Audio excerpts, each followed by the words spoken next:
Welcome everyone, and thanks for joining our panel discussion on the use of assistive technology, making it work for an everyday life. We're here today to share our story. My name is Kathy Trainey. I'm with the Office of Developmental Programs in the Western region.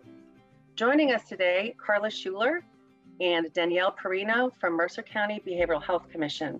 Carla is a supports coordinator there, and Danielle is a supervisor. Also joining us from Mercer is Paulette Benegazzi. She's the administrator for Mercer County Behavioral Health and Intellectual Disabilities. And last but not least, joining us today is Ann Eubanks. She is the Director of Marketing for Alcara, doing business as SafeinHome. She also is an occupational therapist, a licensed social worker, and assistive technology professional. Welcome everyone, and thanks so much for joining. Our panel today is going to focus on Brandon's story. And we're sharing his story because it's a good example of our growth.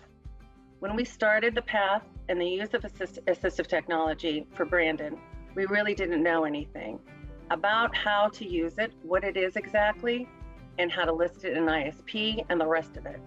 So we're sharing our experience to encourage others to consider the use of assistive technology for people with disabilities. It can be a real bonus for their lives and increase their independence and their safety. So thank you again for joining us, and we'll get started. Brandon likes to be busy all the time. He is not lazy. He's going to do something.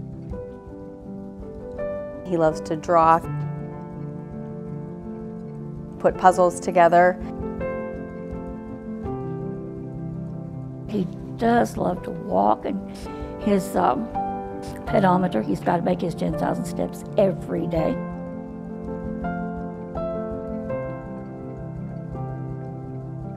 He was born about 6 weeks early, and he had something, I think it's called hyaline membrane. Actually, it's the same thing that President Kennedy's baby died from, right about the same time. And they had to watch over him for that, and he was underweight, being premature. And he had what they call blue spells. And the doctor said more than likely that would affect his mentality. So it was a while before he got to come home. He's this little tiny, tiny baby. He would have problems swallowing, and I would be up half the night with him. And finally we got through that. And I don't think he was all that late walking. He was 16 months. But I've seen normal 6-month babies at 16 months walk. And, but he was slow in some other things. And he grew up with not too much trouble from that point, but then he started school and was, of course, in a special class. And I think that's the first time he experienced what do you call somebody that makes fun of other people. That you would expect to see that for sure in boys, like first and second grades and things like that. At some point they'd stop, I think, but then he did deal with that. He kind of stuffs things is what he does.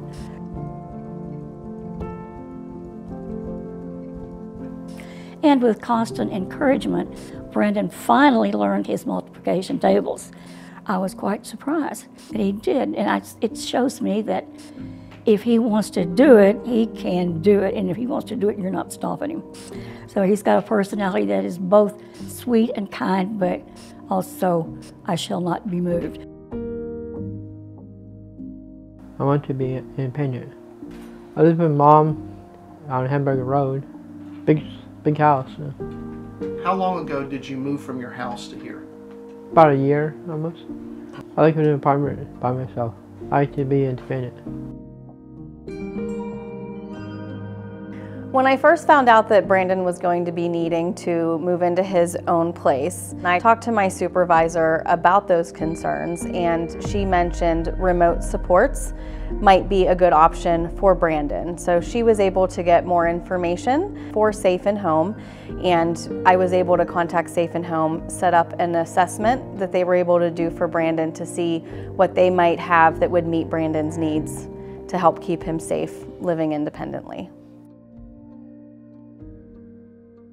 He wants to be even more independent. I mean, he was telling me, hey, I'm a 56-year-old man. Nobody's got a right to tell me anything. He needs help. And this monitoring system is a comfort and a blessing to me. I mean, I know that somebody's gonna sneak in or he's gonna get out. And we can all lie down and have a good night's sleep because Brandon is safe. As Brandon's support coordinator, I'm able to monitor him weekly through SafeinHome nightly logs that are uploaded to a server that I'm able to access. I am able to read those nightly logs, see where handoffs have taken place between his face-to-face staff and his remote support staff. I'm able to read how remote supports support Brandon throughout their hours of calling and checking in to make sure he's taken his medication, his blood sugar, and also the reminders that they give him to maintain his health and safety while remote supports is taking place. I also am able to call Brandon, check in with Brandon, and see how his remote supports are going. I have visited his apartment once since he's began receiving remote supports, and he proudly showed me his M-Purse that he has available to him and the iPad that he uses to check in with his remote support staff. Brandon's vision of a good everyday life is to live as independent as possible. He enjoys living in his own apartment. He enjoys taking care of his pet bird and his pet cat, and living in the least restrictive environment. He enjoys going to work every day, preparing his own meals, visiting with his mom, and going for walks in his community.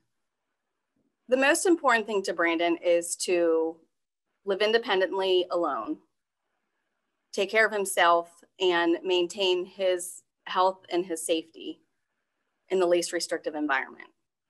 So before living on his own, Brandon resided with his mom for the biggest part of his life in a house that they rented together in the community that he currently lives in. Brandon's mom became older and was unable to maintain the home that the two of them lived in. She felt that it was more appropriate for herself to move to an apartment in the community. Brandon was unable to stay in the home by himself, and so he was able to obtain an apartment in the same apartment building as his mom. Brandon's needs for remote supports is to maintain his health and safety when he does not have his face-to-face staff. So from about 9:30 at night until about 7:30 the following morning, remote supports sign on. They connect with Brandon through his telephone or through his iPad, ensure that he's taken his medications, eaten a healthy meal, remind him to eat a protein with a snack, and to maintain his safety if he does go for a walk in the community. Brandon uses the M-Purse, which is a walkie-talkie type device that he can take with him when he leaves his apartment. He also has a door sensor on his apartment door and motion sensors inside his apartment. When the door sensor goes off, remote supports in SafeinHome look to see if there's motion within the apartment. So if a motion sensor goes off after the door sensor goes off, SafeinHome remote supports, they know that Brandon is still in the home and there's no cause for concern. When Brandon first moved into his apartment and I approached remote supports with him to maintain his health and safety, he was very reluctant to receive remote supports. His independence and his privacy is very important to him. Now that he has received remote supports for about the last 9 months, he is maintaining his health and safety. He's letting remote supports know if he's leaving his apartment so that they know when his door sensor goes off, and he seems to be doing very well living independently. I think now Brandon feels adjusted to receiving remote supports. A lot of times he will actually let remote supports know when he's going to be leaving his apartment when they first come on, so that they're not calling him when his door sensor goes off. And he knows the structure of it and seems to be doing very well. When Brandon was first moving into his own apartment, his face-to-face staff and provider that he has felt that he would need more support 24 hours a day, 7 days a week, due to living with his mom the majority of his life. Brandon was not wanting to do that. Prior to getting his apartment while on the waiting list, he did live with a family friend. He felt that that was too restrictive. So when remote supports was brought to his attention, with living in his own apartment, he was reluctant, but he also did not want face-to-face staff with him overnight.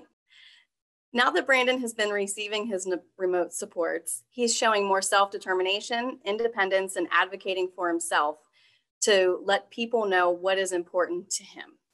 After Brandon began receiving his remote supports and reviewing his logs through SafeinHome that I'm able to look at weekly, his provider and myself, we had some concerns with some blood sugar readings that seemed to be relatively high to us.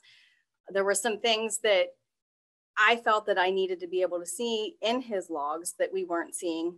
SafeinHome was very quick to be able to meet for team meetings where, as a team, his provider, myself, SafeinHome, we were able to discuss our concerns. We were able to talk about things that we'd like to see in the call logs.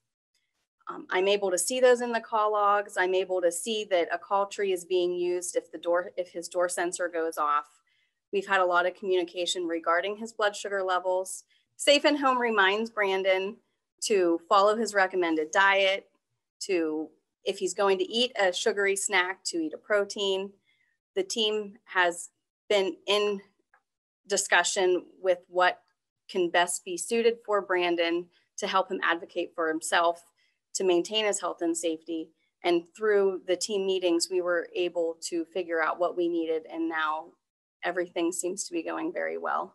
When I first met with Brandon and he had to move into his own apartment, I was unaware of assistive technology that was available for Brandon regarding remote supports. I met with my supervisor, discussed my concerns, the team's concerns with Brandon moving into his own apartment. And my supervisor, Danielle, was able to talk to me about remote supports and how they would be available for Brandon, the steps that we needed to take to get remote supports into his plan.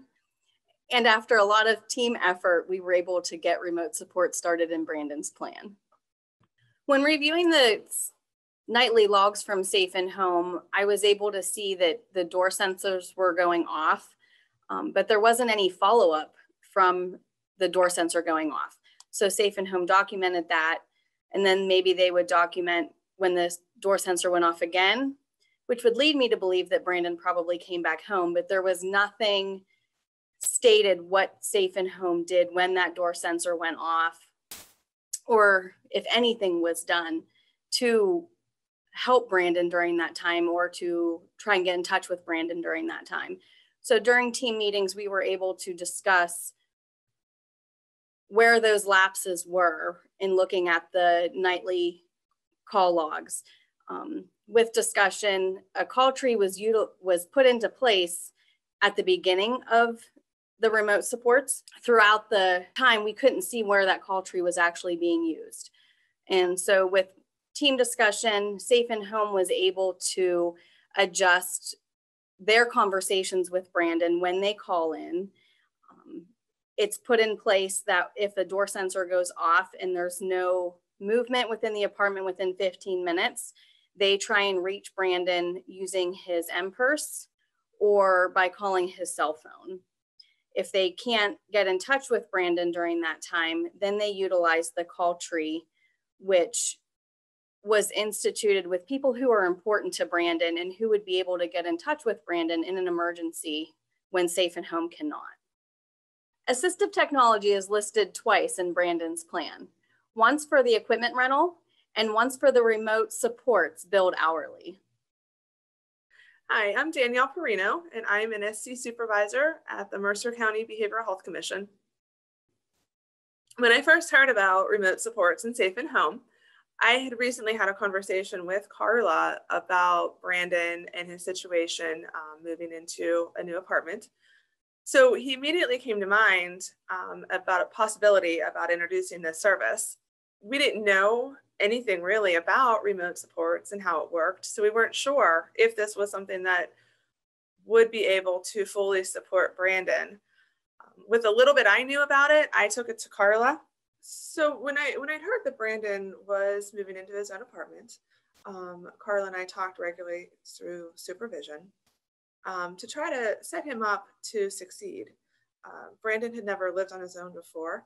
He had lived with mom, and the team had some concerns, and we wanted to give him the best support we could, but also in the least restrictive environment. The team developed strategies to help Brandon achieve the life he wanted. Brandon wanted to be independent. He wanted to have choice in his life. He wanted control, and he wanted his privacy.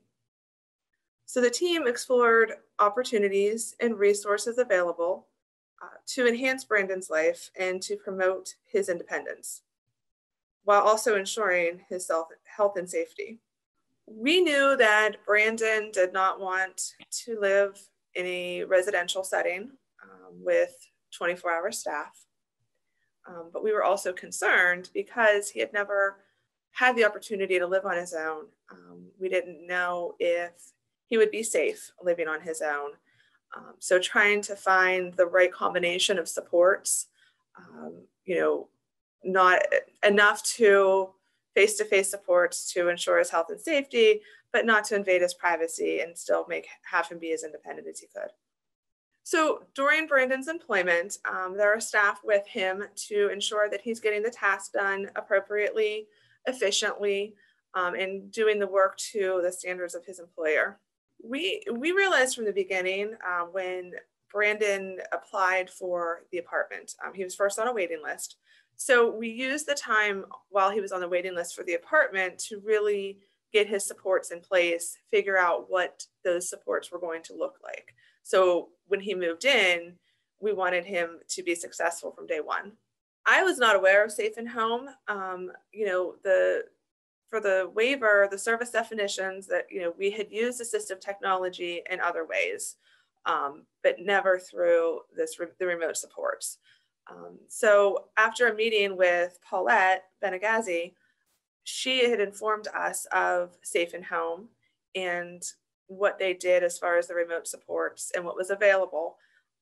So we really started looking into it further, and I knew of Brandon's situation and the need for some additional supports, but maybe not, a little different than what we traditionally think of as supports. And then that idea kind of continued to flourish, and we started working on it. Brandon is the only one in Mercer County that receives remote supports. So this was a learning experience for all of us. None of us really knew exactly what the remote supports looked like, what all it could include. We didn't know how to put it in the ISP. So it was a learning experience, and we had, we take a couple steps forward, a step back, and, but we got it in his plan and have been successful at it. I definitely think remote supports are valuable and gives people an opportunity to live independently and safe in the community. At the beginning, I think Brandon was reluctant, and it was unknown. We didn't know what to expect really through remote supports, and so we didn't really know how to tell him what to expect. We had an idea, and he was reluctant, but I think he's accepted them, and he's done extremely well with the remote supports. 9 months later, he continues to live in his own apartment. He's safe, and he's doing what he wants to do when he wants to do it.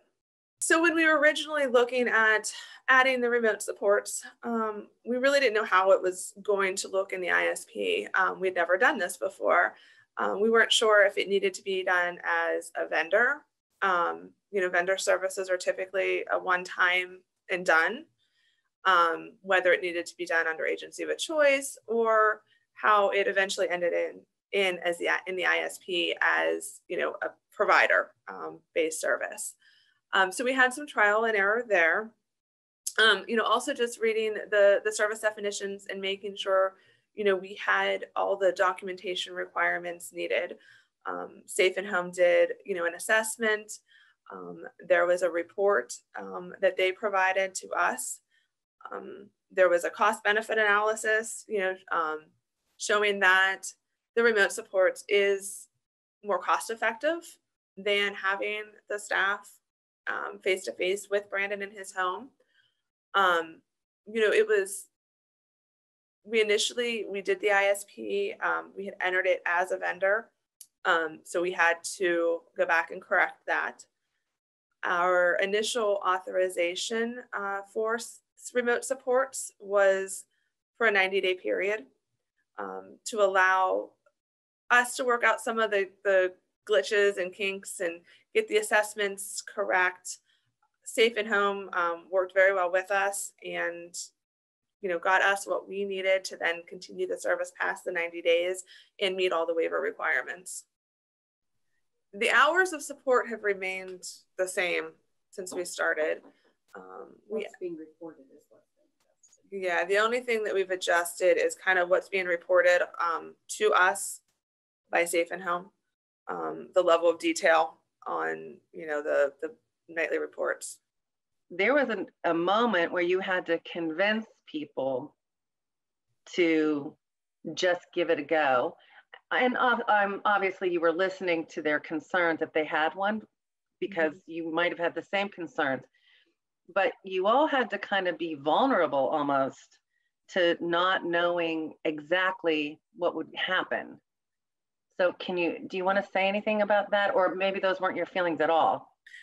No, it definitely was. It's, fear of the unknown. And the teams are so used to supporting individuals, in person, face to face, being there if something goes wrong. So to go to this whole remote idea and not have someone immediately there for access was concerning, I think, to the team. But at the same point, Brandon didn't want someone in his home. So at this point, the team was like, we're going to go with this and hope it works. I think, as far as Carla had the direct contact with the other members of the team and Brandon, on a more frequent basis to make sure it was working. Brandon, his apartment is in a secure building. So at least we knew, that was kind of another safety precaution for him. His mom is in the same apartment building. So just making sure, checking in with the team, Carla reviewing the SafeinHome notes that she was able to review, and then pulling the team back together when we did realize, this may not be working, or we don't have enough information on this to determine if it is effective and working for him. Hi, my name is Paulette Benegassi, and I am the administrator of the MHID program office here in Mercer County. And basically, I just have oversight of the programs that are implemented for intellectuals with disabilities here in the county, as well as the mental health oversight here for our county programs. So from the county's perspective, which is how I looked at this for Brandon, we really worked collaboratively with the Office of Developmental Programs, as well as SafeinHome and the Supports Coordination Unit. As a group, we had come together multiple times after we had identified Brandon as the individual who wanted this particular type of service. Those meetings were not generally very lengthy, but they were very informative. And again, SafeinHome had provided us with the assessment of need and the potential types of assistive technology that they felt could support Brandon if he was willing to accept those. And ultimately, really, my role was just to be in this as the county. I really was just the pushing force behind all of it. The ladies that have talked and the gentleman from SafeinHome really did most of the work, if not all of the work, in addition to the people from ODP. As a county, there were staff here who did a lot of the legwork around the ISP, talking with the SCs, trying to understand where to put that information in the ISP. So again, I can't take a lot of credit for much of any of Brandon's story, but I do give credit to all of the other individuals who have been discussing this and just say that I was kind of the pushing force behind it. I think one of the very highest challenges that we do see is the need, the desire, the want for independence and for acceptance in the community. So looking towards some more innovative ways to offer that to our folks here who are enrolled with waiver services, it makes sense that some sort of remote support would work for that person or for multiple people as we move forward, because there is the opportunity to be more independent and to be more successful and to be just integrated into the community in a very normal fashion. I think the biggest piece of advice that I really could give is it may be a trial and error type of service. It may be difficult to implement on the administrative end, but for the purpose of serving clients well, serving our individuals very well, I think it's something very worthwhile. And of course, we're available to speak with people who have concerns or questions or just, inquiries about how did this work or how can this work, as well as SafeinHome has been always very, very open and fluid and flexible with helping us understand what they do and how they do it. Remote support can be looked at as a wave of the future for individuals in a way that allows them to integrate into the community very discreetly. And it can be beneficial to them both for their health and safety and independence. Well, there is a lot of backstory and background activity that goes into creating an ISP with a functional billable unit and service code. And that, again, was done by here within our office in tandem with the SCO. What we really needed to identify was what service it needed to fall under, as well as how the length of service, and to be able to figure out a billing mechanism, which is ultimately what the ISP does. So we went back and forth, like Danielle had talked about, was it to be billed as agency with choice, as a vendor, or as a specific provider service? And after going through each one of those and attempting to be able to facilitate some billing through SafeinHome, we found that the best path to do that was for them to just be a provider. And then that led into having to get them qualified as a provider as well. Hello, my name is Ann Eubank. I work with SafeinHome. I'm the Director of Marketing and Business Development. I'm an occupational therapist and a licensed social worker and have worked with the waiver population for years and really excited to work with Pennsylvania and their progress. Remote Supports is a service that uses technology to support the human-to-human connection. So it's important to think of it as a service and not a thing. As a service with consistent and trained staff, which provides real-time 24-hour response using the integrated technology, it creates an environment where people can learn the next step toward what independence means to them. Because the support is remote, the person has control, not just choice, of when and how they wish to be supported. So if the service is not person-centered from its foundation, the outcome may not be successful. For example, if the person doesn't find the interaction, like Brandon uses an MPERS, which is a simplified cell phone. He pushes a button and a person answers. A real person, a person that knows him, a person that knows what he did yesterday, a person that knows what's important to him and has a conversation that's authentic. If that's not valuable, typically we don't use technology. So if my cell phone doesn't work the way I need it to and the buttons don't work, I'm not going to use it and I might feel frustrated.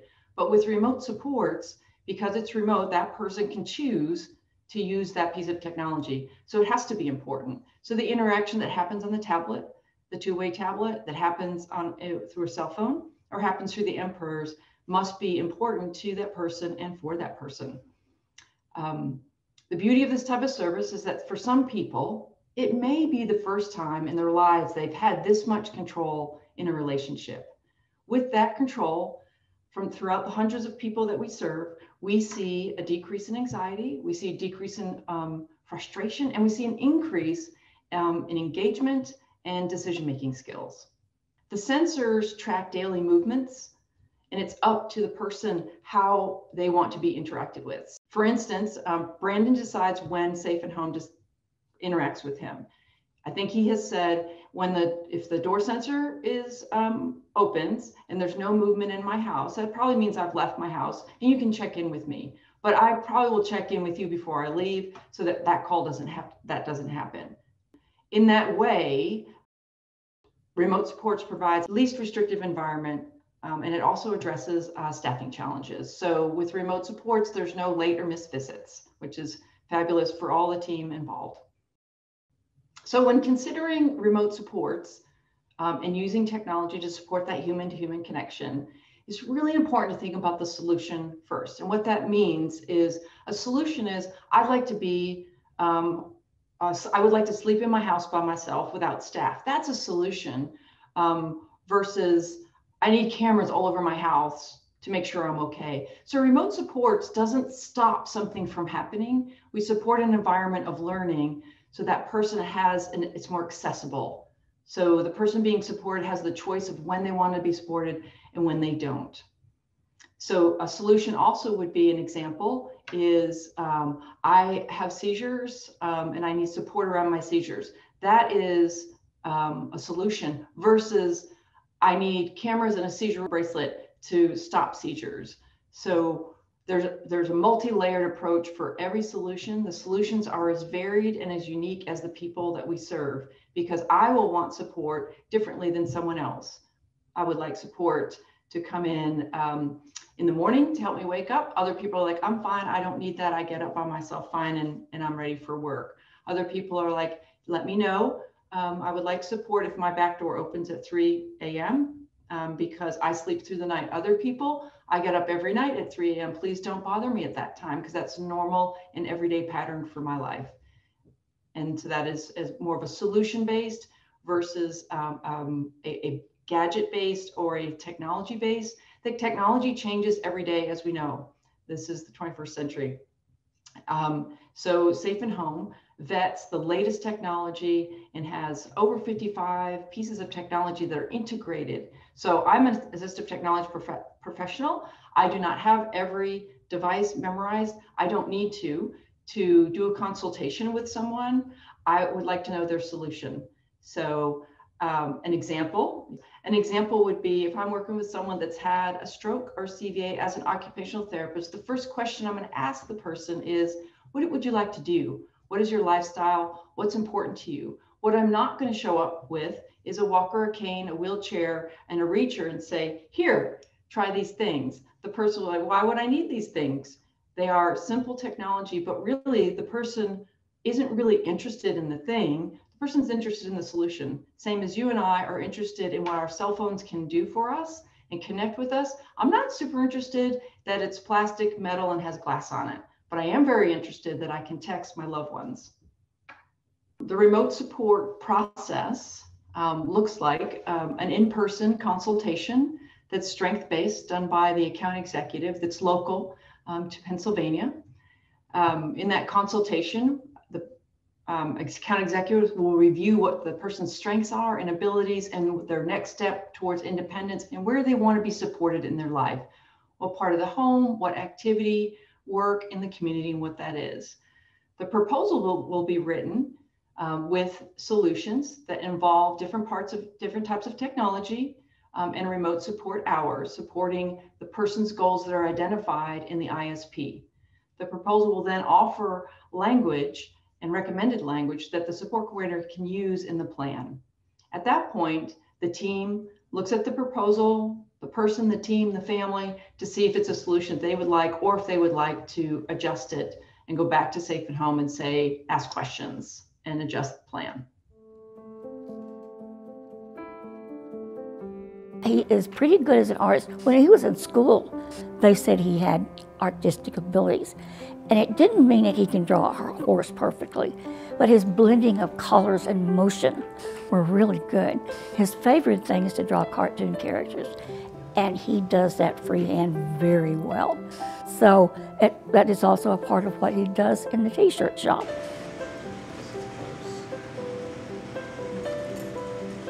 He cleans the screens. He knows pretty much the whole process.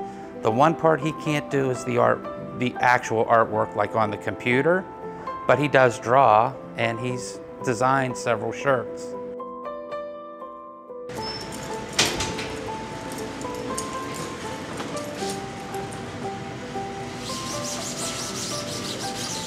Oh, go ahead. Right.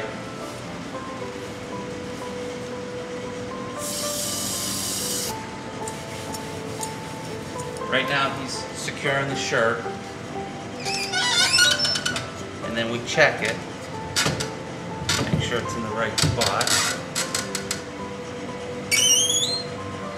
Looks good.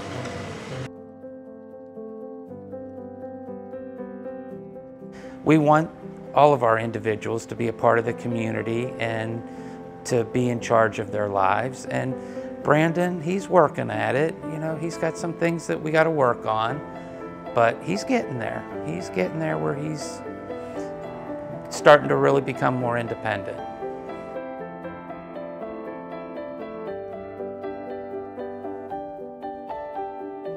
It gives me a sense of peace because it's like a mama, you know, that's taking care of her child. There, in every area of his life, he is monitored. And it's such a comfort to me and everybody else. He had a GPS, I guess. If he got lost or something happened, he could use that, and I didn't know that, and I'm really happy. Because he gets lost easy, let me tell you. And it's a privacy thing. It's not something that you're noticed. It's not like Big Brother. It's just something that is there to take care of him when there's no one else that can be there. So that's why I am so happy with that and grateful for it. So the M-Purse is a walkie-talkie cell phone type device that he's able to take with him. He's able to call SafeinHome if he runs into any problems. If he's out for a walk and he might get lost, he's able to call SafeinHome and they'll be able to pull up his coordinates of where he's at using GPS so that they can assist him with getting back home or where he needs to be, or alert his call tree, which has his mom on it. He's a great bowler. He really enjoys that.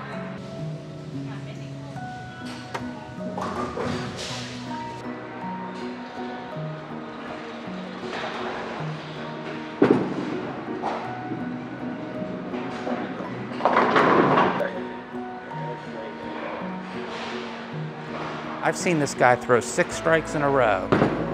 I have. I've seen him do it.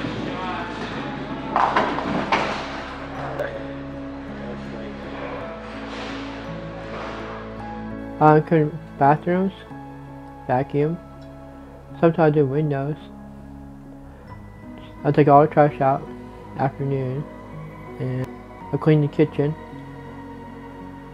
and vacuum the office, sweep them up the stairs.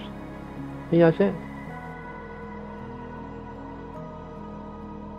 I like just helping people, and especially somebody that wants something like Brandon wants. He wants his independence, and you know, he's going to work for it. That's the thing. It's not up to us to do it for him. We can show him the path, but it's going to be up to Brandon to follow that path, and that's what we do.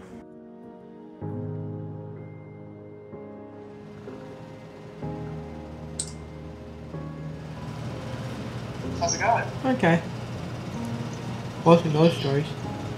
Okay, that's pretty cool.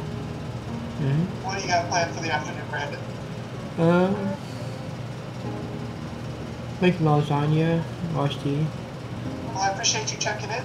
Is there anything that we can do for you at the moment, or anything on your mind that you wanted to talk about? I'll just have to be here later. Okay, that sounds good. Okay. Well, I hope you enjoy your afternoon, and if you need anything from us, feel free to give us a call back, okay? So he's really in an area that is just great for him. And his life is so good.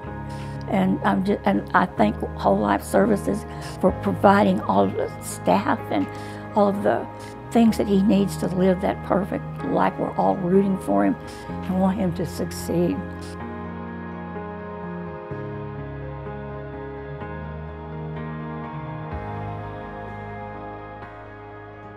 When Mercer reached out to talk with me a little bit about Brandon and what was going on for him, they were identifying the possibility that the use of assistive technology would be a great solution in terms of meeting his needs.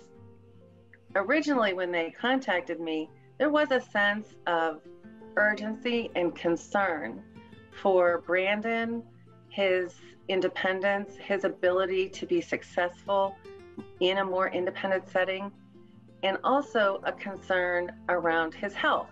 He does have some needs around his health and needs a little bit of support. So that sense of urgency and the opportunity to explore assistive technology for him was very exciting because it gave us a solution to increase his independence and his health and safety. And we had the impetus of some living arrangement changes that were coming up for him, and the team was really concerned and hopeful that they could support him in that way. So when we talked, Mercer County and I, and they shared what the supports coordinator and supervisor were sharing with them, we had a couple of back and forth phone calls that largely ended with, I don't know, it may work, it could work, let's just give it a try. There's plenty of safety nets around Brandon that if we're not successful, he will still be successful. And so it was just really leaving the comfort of what we know, the routine of the things that we do to problem solve. Once we left that, it was very liberating, so much so that that thinking now is happening for other situations. So we're really embedding that thought that, is this a situation where assistive technology may support the thing that that person and or the family wants? It's been a very exciting learning experience and extremely satisfying because of the success specifically for Brandon. In Pennsylvania, I think what we've learned through the implementation of assistive technology in real time for real people is that our language for our consolidated community living and person and family directed supports waivers did not have the most current language. I think the initial view for Pennsylvania is that assistive technology was more for one-time vendor situations where maybe just the purchase of an iPad was needed or a phone. That was really kind of the larger view for the use of assistive technology in Pennsylvania. However, what we've learned through this experience and through the desire that Pennsylvania has to support people in as many different capacities and ways as possible, that we need to update our waiver language. And we're hard at work in the process of doing that. We're hopeful that over the course of the year, our language will be more in line with what assistive technology means now.